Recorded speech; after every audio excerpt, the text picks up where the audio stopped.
people do not trust us like they used to. CBS says that starting today, they will be reporting the news more from the average American perspective rather than solely the opinions of the liberal elite. On too many stories, the press has missed the story. It's just such a funny thing to announce that CBS is going to do news. Yeah. We put too much weight in the analysis of academics or elites and not enough on you. I report for you. Hold me to it.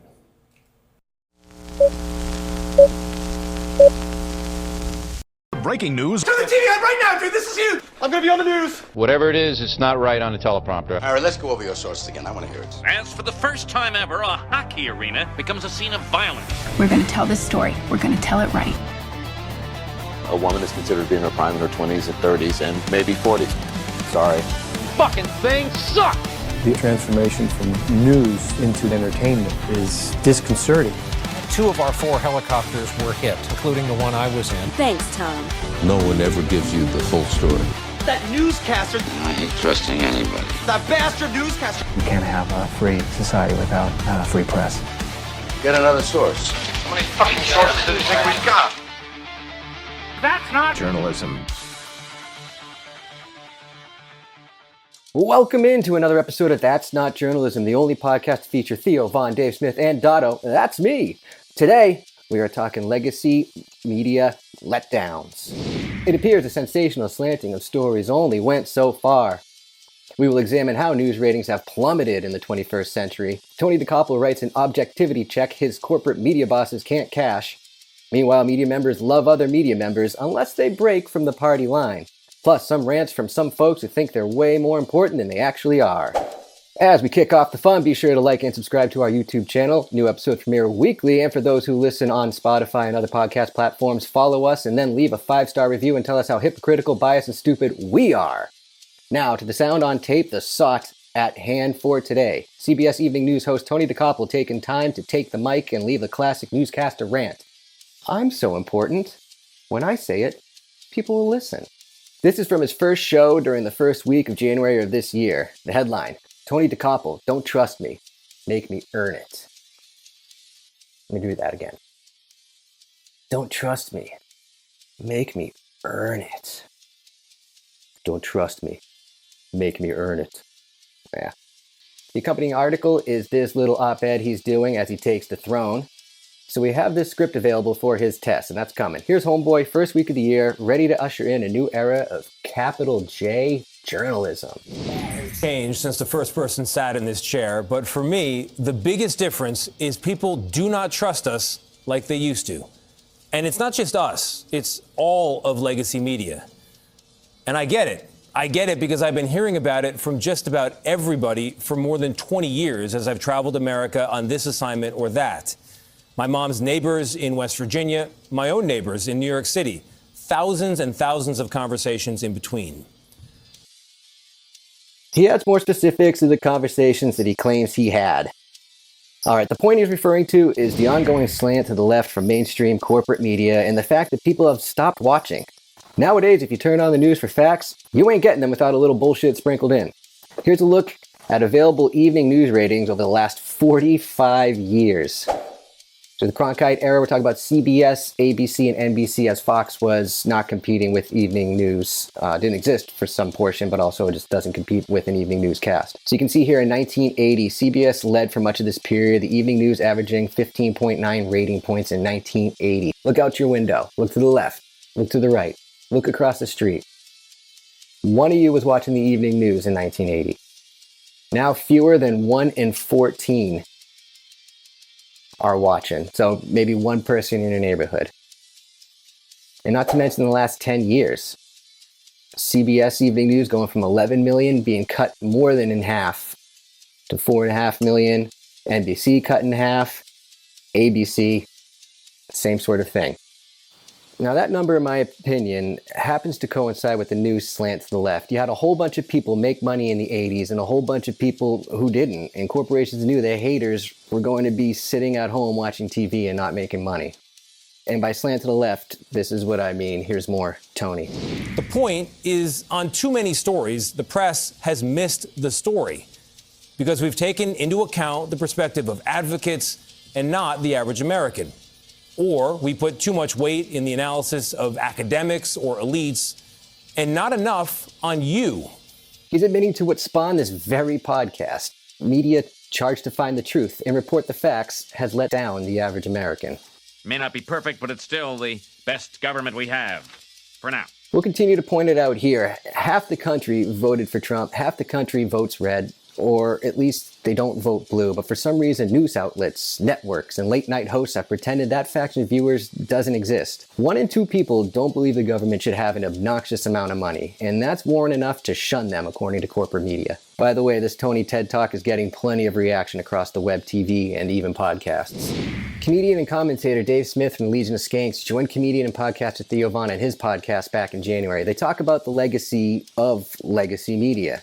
And they give the Tony DeCoppola introduction video a look as well. My producer and I put this melt together. The conversation it was already clipped down by Mullet Logic on YouTube. They're a good channel. Go subscribe. It's a good follow. How do you think things look as we go into 2026 here? Because it's just baffling, man. Like, I was hoping to see more things where it's like, okay, we're building things, we're bringing businesses back, and you're gonna start to see certain jobs and opportunities come back to different areas. And if they are, why wouldn't you talk about that more and share that more and inspire people more with that, you know? The problem in America isn't that the federal government doesn't have revenue. They have a huge tax base. I mean, we bring in more revenue now than we've ever brought in before just through taxes, forget the tariffs. The problem is that no matter how much revenue DC brings in, they spend 3 times as much. Yeah. You know, I mean, we're 38 plus trillion in debt. And, you know, the real... it fucking feels like a number a kid would say. Yeah. Well, but the crazy thing is, right, is that our government is so big that the 38 trillion isn't even nearly enough. But if you just look at like Bush, Obama, Trump, Biden, Trump again, we printed something like 1/3 of the money that's ever existed. Like the answer has just been always just keep printing money, keep flooding this. And now people are looking around and they're going, wait a minute. Why is the price of everything out of control? All of them ran on what they call now the unaffordability crisis. But like, what is unaffordability? That just means you've debased your currency, right? I want to point something out here.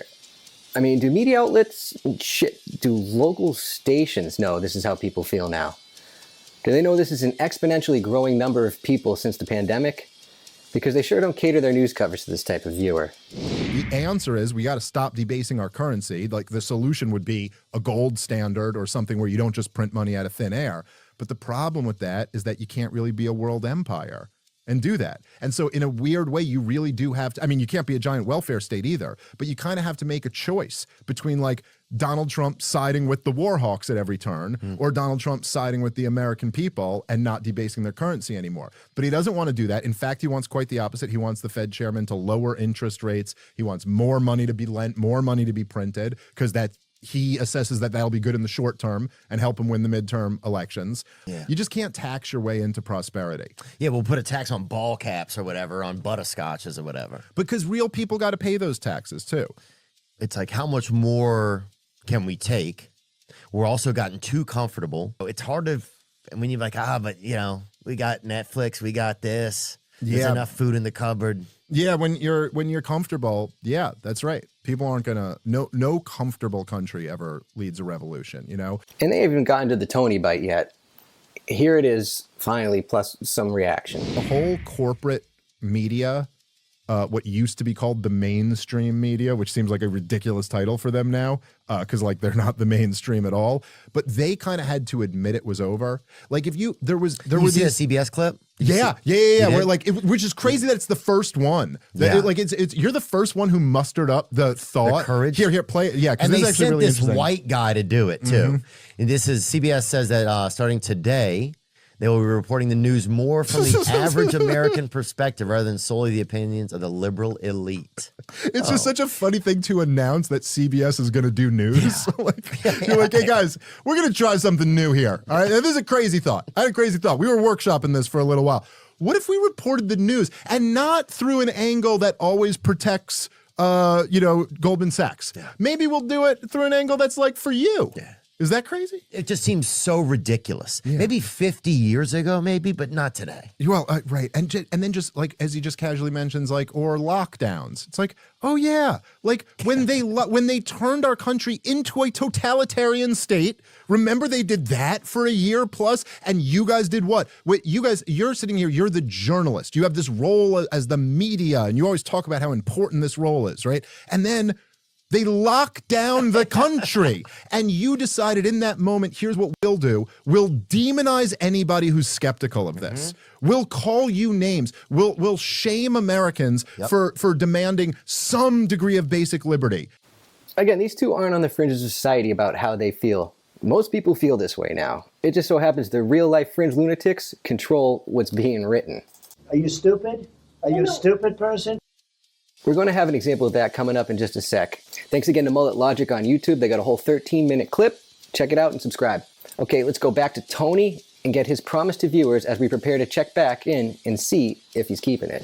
So here's my promise to you. Today and every time you see me in this chair, okay, you come first. Not advertisers. Copy. Not politicians. Okay. Not corporate interests. All right. And yes, that does include the corporate owners of CBS. Ooh. I report for you, which means I tell you what I know, when I know it, and how I know it. And when I get it wrong, I'll tell you that too. It also means I'm going to talk to everybody and hold everyone in public life to the very same standard. Okay. After all, I became a journalist to talk to people.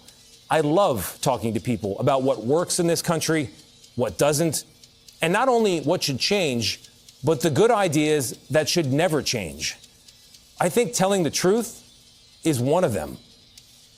I'm Tony DeCopel, the anchor of the CBS Evening News. Hold me to it.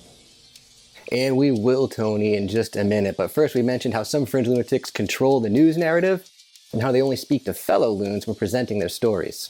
Nobody loves the media more than members of the media. Actually, they're the only people who will love each other. And they're circling the wagons over the possible loss of this hyper-liberal slant that has destroyed journalism over the decades. You saw it plain as day in the graphic.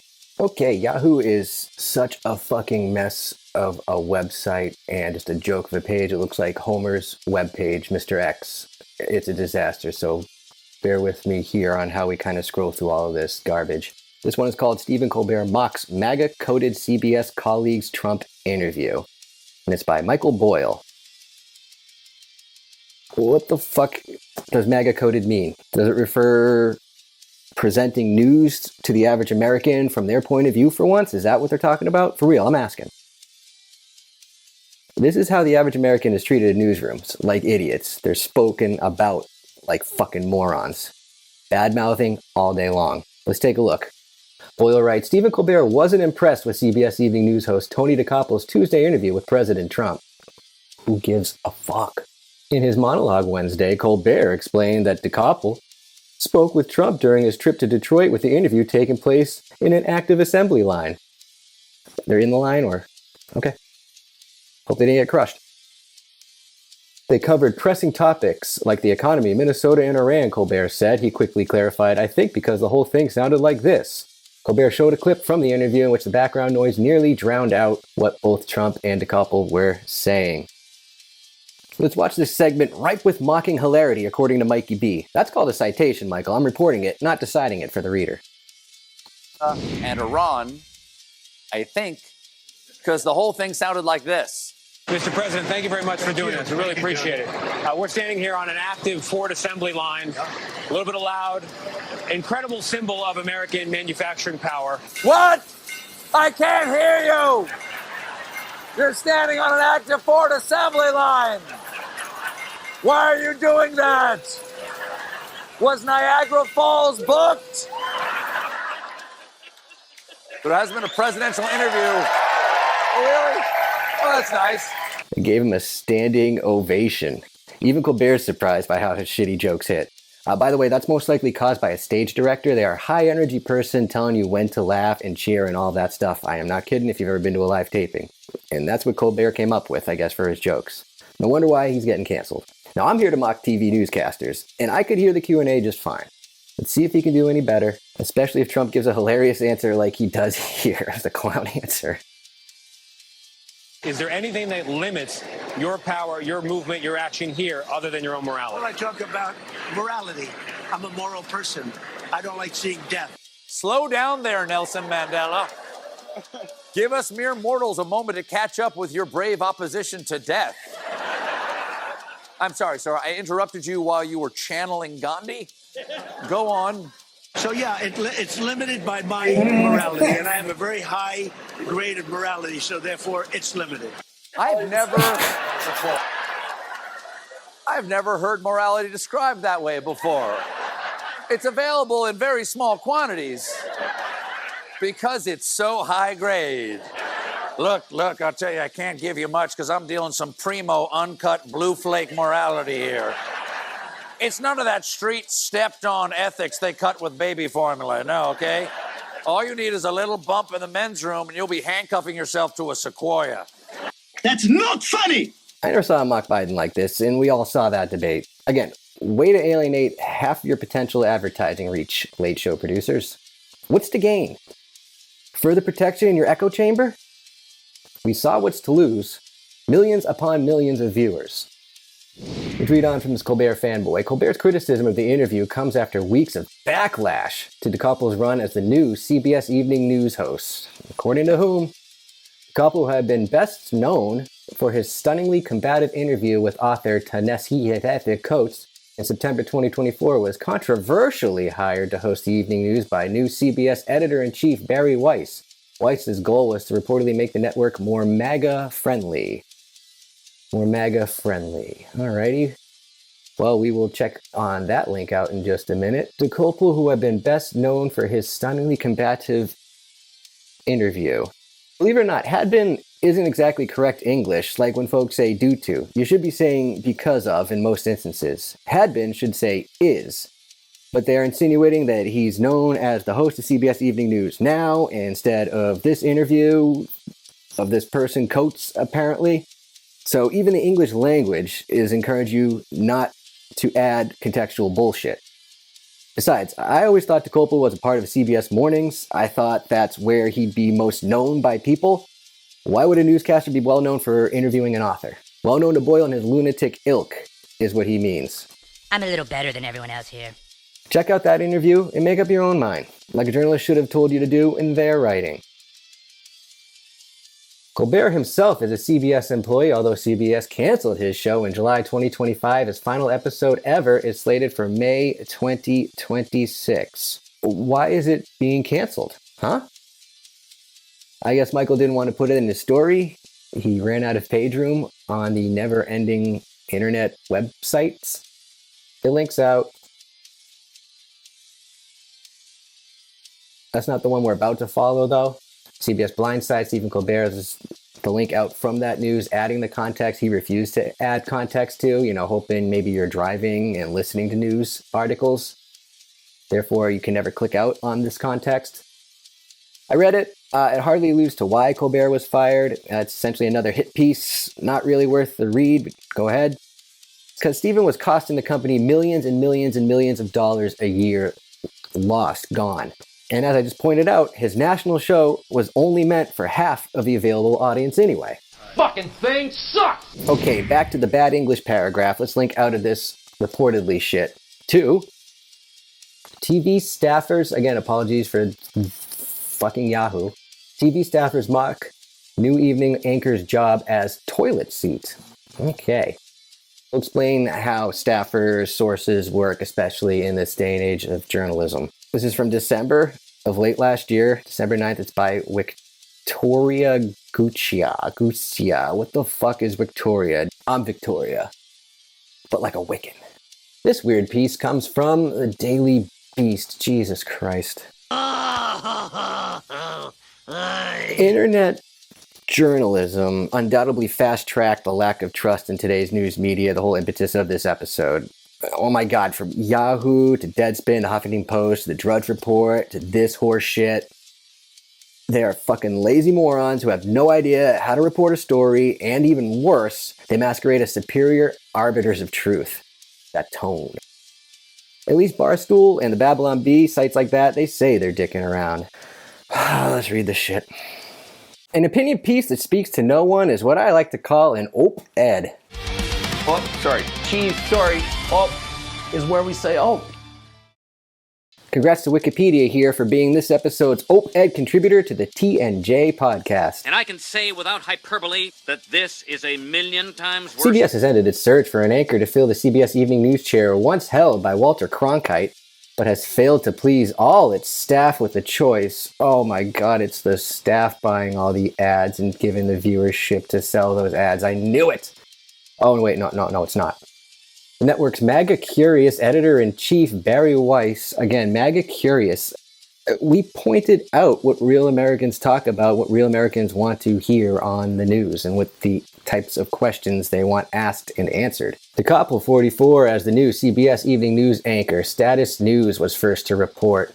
DeCoppel will replace John Dickerson, Maurice Dubois, who began co-hosting the CBS Evening News in January. Both decided to leave the network after 21 years.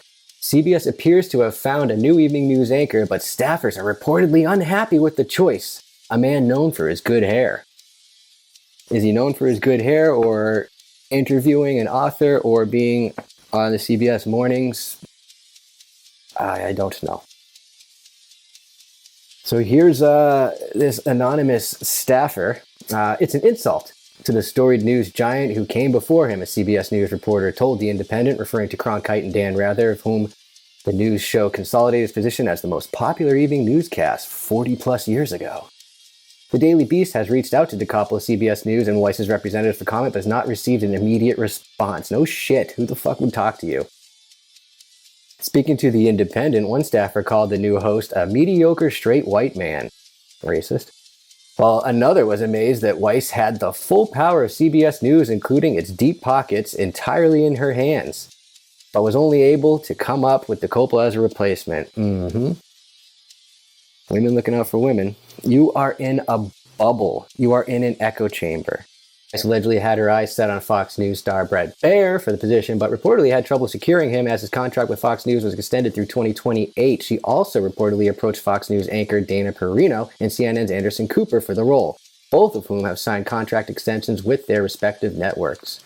DeCoppel joined CBS as a New York correspondent in 2016 after working at the Daily Beast, NBC News, and MSNBC. And became a co-anchor of CBS This Morning in 2019 alongside Gayle King and Nate Burleson. Through that, blah, blah, blah, the anchor reportedly caught Weiss's attention in September 2024 after he garnered backlash for what seemed hostile questioning of author Ta-Nehisi Coates about his book. Seemed hostile. You are reporting this. Who said this? That's not up to you, Wikipedia Wario. It's not up to you. You are a reporter. You're supposed to report this. His book, The Message, a controversial exploration of Palestine's history and status, which was highly critical of Israel. At the time, Weiss, 41, published an article for her media company, The Free Press, in which her outlet leaked remarks from a CBS editorial meeting where top executives said DeCoppel's behavior did not meet the network's, quote, editorial standards, setting off a firestorm of controversy, according to whom? We show the graphic at the top. Nobody is watching, thus nobody is buying ads. The station is hemorrhaging money, and we're just not kind of mention that, are we? CBS's parent company, Paramount, acquired Weiss's anti-woke Substack for as much as $150 million after Pete Davidson. Okay, well, it's jumbled, beat up paragraph there. Substack, I've seen, I guess, more as a glorified Pinterest is what I've seen it as. I had no idea it was anti-woke. David Ellison, a MAGA-friendly executive. What makes him MAGA-friendly? Ellison's company Skydance completed an $8 billion merger in August to take over CBS's parent company, and has since entered a bidding battle with Netflix for Warner Brothers, which owns CNN. We'll get to CNN's history at some point, too, on this podcast. After the acquisition, Weiss took over as editor-in-chief of CBS News, which has since undergone significant layoffs. Again, they have no money. Why? Because nobody is watching.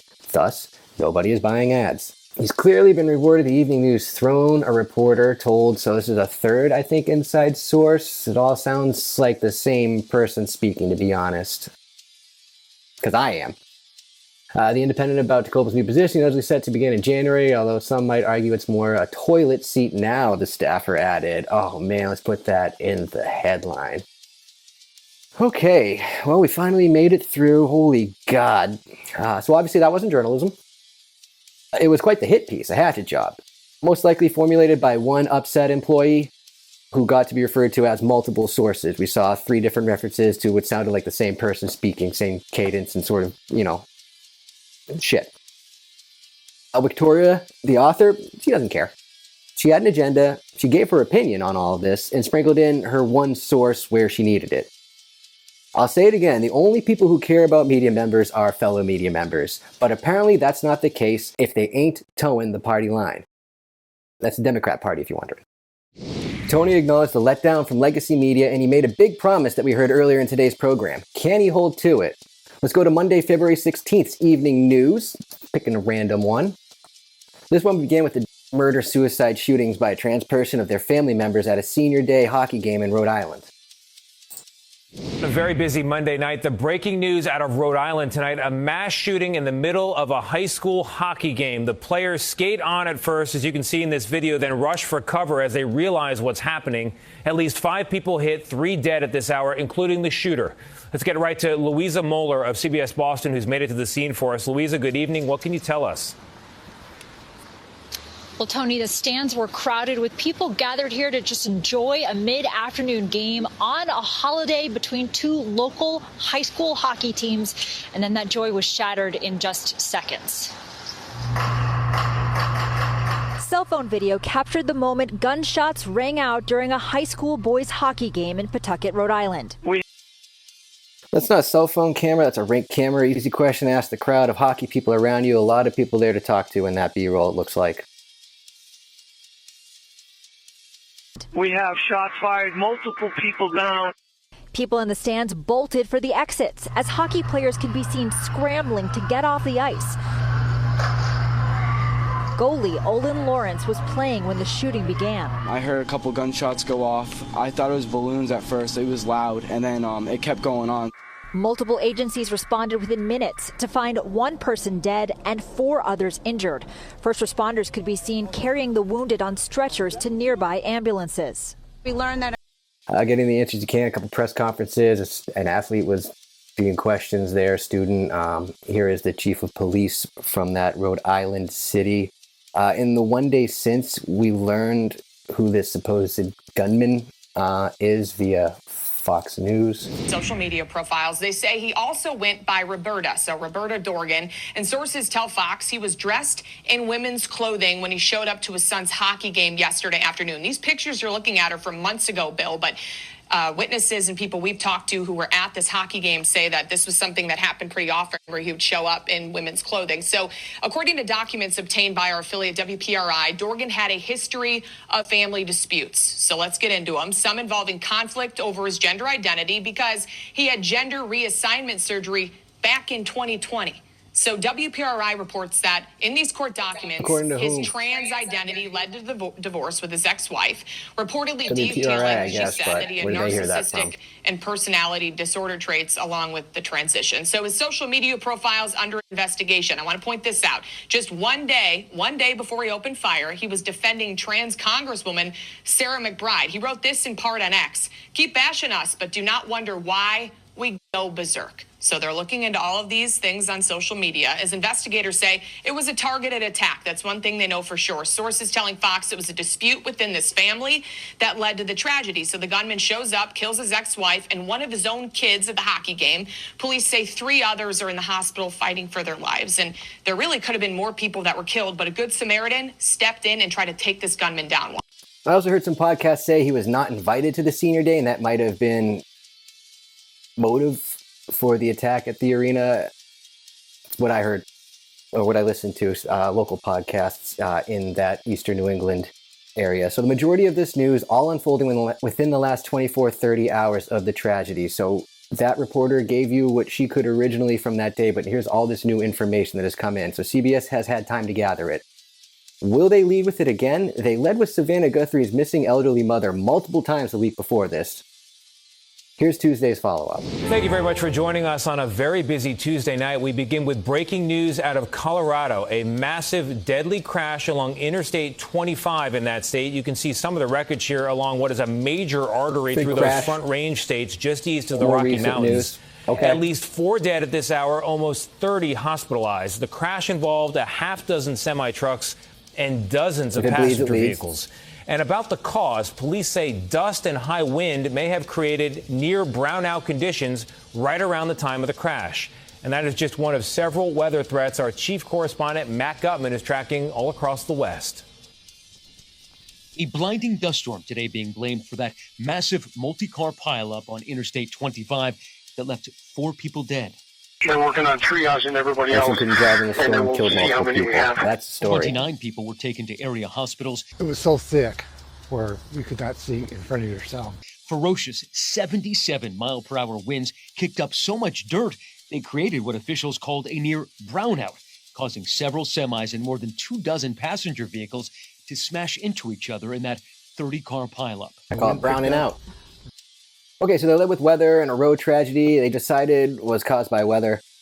Maybe they'll do their first news, hard news lead after weather on the follow-up. Let's take a look. Skimming through, hear from meteorologists talking about that system moving across the country. Our first news story. Thank you. The day Now to the search for Nancy Guthrie, and news tonight about the DNA on those gloves that were found near her house. 17 days now into the search, still no arrest. Nope. Nope. More of the missing old lady. Millions of kids go missing every day, but sure. People do not care about this story. How was January ratings book, fellas? How can we hold you accountable to bring the truth if you're not even delivering news?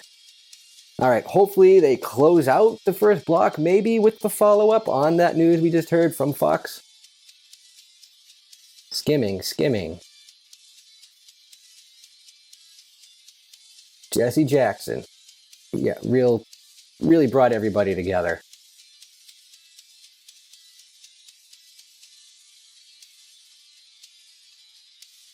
This is why having national news doesn't work, and why trying to sum it all up in 20 to 25 minutes each day is ridiculous. You have a small staff of dopes in elitist cities deciding what's the most important thing I must know, what you must know today. And they're falling well short. Well, story importance wasn't very existent, but Tony made us a promise. Here's my promise to you. You come first. Not advertisers, not politicians, not corporate interests. So here's his rubric.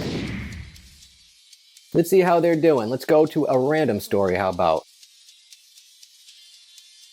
This is from the same newscast that Monday, February 16th, a little farther ahead in the first block. Now, on this President's Day, the 44th president, Barack Obama, on what he believes the 45th and 47th president, that would be Donald Trump, of course, has done to the dignity of that office.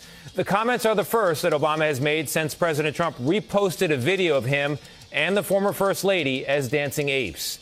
Here's what That's what it was, a whole video? Former President Obama has broken his silence nearly 2 weeks after President Trump posted a video that included an animation of the Obama's faces. I believe this is the reporter that made the COVID press conferences all about her.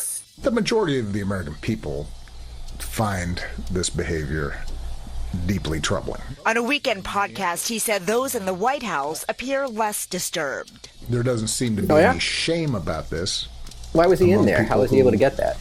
Used to feel like you had to have some sort of decorum and a sense of propriety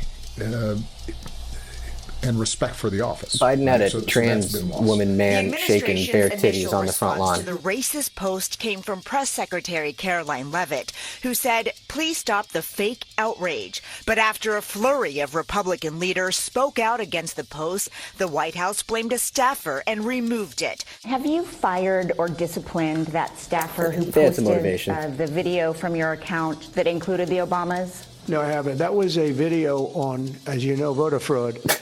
And fairly long video, and they had a little piece that had to do with the Lion King. In a town hall that aired Sunday on CBS, Maryland Governor Wes Moore also spoke about the video and addressed whether he believes Trump is a racist. I think the question of is he a racist should be posed to him, but frankly, I think his actions probably give the answer before he even has a chance to answer it himself. In a new statement tonight, the White House accuses Governor Moore of trying to incite division with those comments and says no one has done more for the black community than Trump. Tony. Weijia, while we have you, leaving that subject, but sticking with President Obama and this podcast, he also said on that podcast that aliens are real. Do tell us more. Oh, so Tony, Obama initially said they are real. I don't think you can see, by the former president's actions and words since 2016 when he left office, no big political figure has done more to divide the country through rhetoric than Barack Obama, objectively. As for me, I think it's all bullshit. If you remember the two of them yucking it up at an event, then Kamala Harris, a row in front of them, turned around and they quickly covered up. So, yeah. But if I'm a Trump voter, if I am, I know he's not racist because I know he's done a fuck ton for the black community. Look it up. And I'll always tell you to use DuckDuckGo because Google is compromised, but I believe even Google will have his housing, the scholarships, and the programs that he ran. It's there. What do you want them to say, the Trump voters? So we glazed over what the actual video was. You saw on that, we just saw a quick clip. We didn't show what the meme was, which was a small portion of it, or a portion of it. Well, it's not my thing to say it's small or big, depending on the length of the video. If I'm watching, I'm still thinking a racist meme was just sent out by the president from the Oval Office. And that's not what happened. I know the said image was in the middle of a voter fraud video on a screen within a screen, which was an idiotic move by the White House, of course. Now, it makes this a hatchet job. One president is responding to the other, and that's certainly newsworthy, obviously, yes. But 2 minutes primarily on one of their feelings, so in this case, Obama's feelings, not really the 2 minutes could have been better spent on this supposed evil video. Maybe add that context we were looking for, because again, I don't think I got the whole story. How about maybe a 1 minute VOSOT of Barrio responding with that tiny bit that we just threw in on Trump at the end there? But again, I call it a smokescreen. Again, the two of them giggling it up behind Kamala. Okay, let's run through Tony's own rubric he created for himself. We heard from an elitist academic prick of a politician whose rival and the current president also talks plenty of shit, but we didn't hear from him at all. We lost some balance. And of course, we got our academia and officials taken care of. Speaking of the rival, Trump's administration has been dismantling the corporate welfare fraud that has stolen trillions of taxpayer dollars and claims to someday return it to the people, so he says. But that's not good for CBS. Cool, good for CBS, check that off. Broadcast companies can't make money without advertising, so let's throw that in there too. And I'm sure Tony pounded his fist on the table and said no to Weijia Jiang just flat out calling the president a racist in her hit piece. So good on him for that. So we tally all that up with that last little bit of saving, and Tony and CBS Evening News, we give you an F+. Wow! That means there's room for improvement. Let's go back to Tony real quick. I think telling the truth is one of them. I'm Tony DeCopel, the anchor of the CBS Evening News. Hold me to it. Nah. What did Dave say? Elite. It's just such a funny thing to announce that CBS is going to do news. Just a sad state of affairs, national news. Maybe we'll check back in on Tony and the gang. Now, earlier in the episode, Victoria, remember her? She had trouble hiding her bias, but we're about to realize she's got the whole mega tech world behind her. It's game time. Game time. Game time on the TNJ pod. Gonna guess what they said next on the TNJ pod. Was it racist? Was it sexist? Or all of the above? Was it inspirational or over sensational? Of course it was. Now, I hate nonprofits, but today's game involves the Media Research Center and the watchful eye they've been keeping on your iPhone. You see what I did there? I used national news media language to scare you. What MRC is really doing is studying how often your Apple News feed features top stories from either left-leaning or right-leaning outlets. They've been doing it for months, and their latest score prompted them to get the attention of the Federal Trade Commission, not the Federal Communications Commission, the FTC. It showed vast differences where your iPhone news stories featured primarily left-leaning headlines, and that garnered a stern letter from the chair of the FTC to Apple. Whoa. Even the news monster is acting strange. You can check it out on the MRC's website because they're bragging all about it. You'll be able to find it pretty easy. But what were the numbers that prompted the letter from the FTC to Apple? Just how many points did Team Blue win by? Is it A, 620-0, a left-leaning advantage, so just 20-0 on the scoreboard day in and day out all month long, 20 stories to nothing? Or is it B, a fine daily 50-50 split for a 31-31 tie? I think we'd probably know that's not it. Or is it C, 50-10 left advantage? So that's a 5-1 advantage throughout the month for the left, which I would say is fair and par for the course in this day and age of slanted journalism.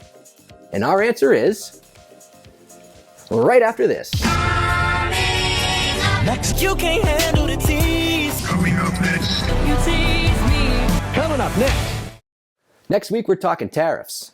Canada is now responding to President Donald Trump's 25% tariffs imposed. The president is promising more tariffs. Some local manufacturers are not being impacted by tariffs at this time. Tariff wars. Trade war. Tariffs. Very strong tariffs. Tariffs per se. Yes, we're talking the Trump administration tariffs from 2025. We take a look at what stations and markets along the border covered a year ago and see if they did any following up this past month. Some outlets had trouble balancing coverage of things that hadn't even happened yet, while others didn't seem too concerned with consistency when it came to following up. We asked the questions, at what point does covering a major policy shift become speculation narrative, not news? And does a station have the wherewithal to maintain non-biased coverage in a follow-up? That's coming up in next episode of That's Not Journalism. Okay, now back to the game. Game time. What did the Research Media Center discover about the direction, left or right leaning, of Apple News feed articles this past December? Was it A, 620-0 left leaning advantage, so 20-0 on stories all day, every day for the month? Was it B, a fine daily 50-50 split for a 31-31 tie? Or is it C, 50-10 left leaning advantage, so 5-1? Pretty standard, you think, from what we've been talking about today. Our answer is A, and that's A-OK for corporate coordinated propaganda. If you guessed A, I hope you feel like a winner, because something like this makes my producer and I feel like losers. This doesn't show anything other than the fact that we can't get any honest middle-of-the-road national media coverage. We have to pick a side, it seems. Gruesome death awaits us all! Well, thanks for watching on YouTube. Thanks for listening on Spotify and your other podcast platforms. Until next time. That's not right.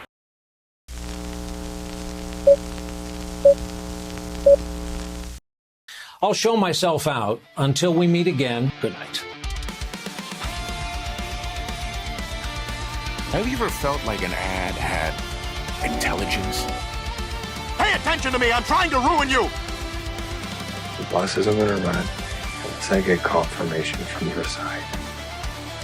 And I, for one, welcome our new insect overlords. No, dude, that's not real news. I'm a Marine, Don. I will beat the shit out of you. I don't care how many protein bars you eat. This has been the CBS Evening News. You're just a big, fat pussy. It's no concern of mine if it's turned his life upside down face. You are fake news. Journalism